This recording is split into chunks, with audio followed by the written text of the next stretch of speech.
న్యాయేన మార్గేణ మహీం మహిషా గోబ్రాహ్మణేభ్య శుభమస్తు నిత్యం. గోవులకు బ్రాహ్మణులు అంటే చదువుకున్నటువంటి వాళ్ళు, వాళ్ళకెప్పుడూ శుభమవుగాక. చదువు మళ్ళీ ఇంకో తరానికి వెళ్ళాలి కదా.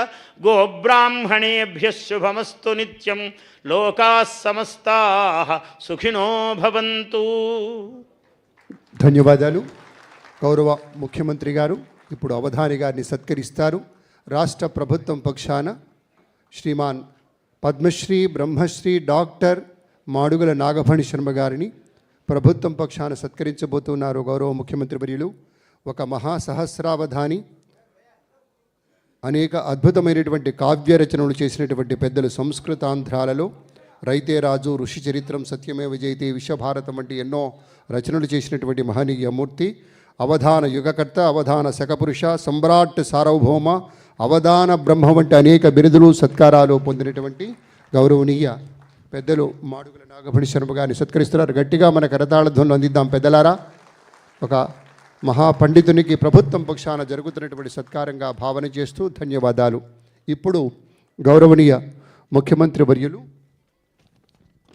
విశేషమైనటువంటి దేవాదాయ శాఖ, వ్యవసాయ శాఖ, అలాగే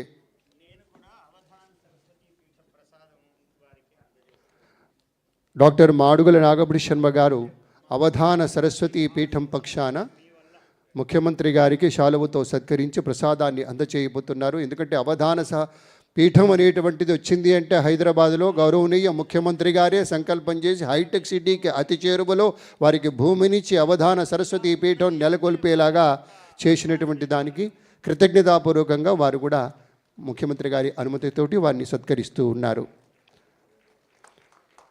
గట్టిగా మనం కూడా మన అభినందన తెలియచేద్దాం. ఇప్పుడు పంచాంగాల యొక్క ఆవిష్కరణ జరుగుతుంది. మొట్టమొదట తిరుమల తిరుపతి దేవస్థానం వారి పంచాంగం, ఆ తర్వాత వ్యవసాయ శాఖ వారి పంచాంగం, ఆ తర్వాత ఉద్యాన శాఖ వారి పంచాంగము, ఆ పిమ్మట రాష్ట్ర ప్రభుత్వ సాంస్కృతిక వార్షిక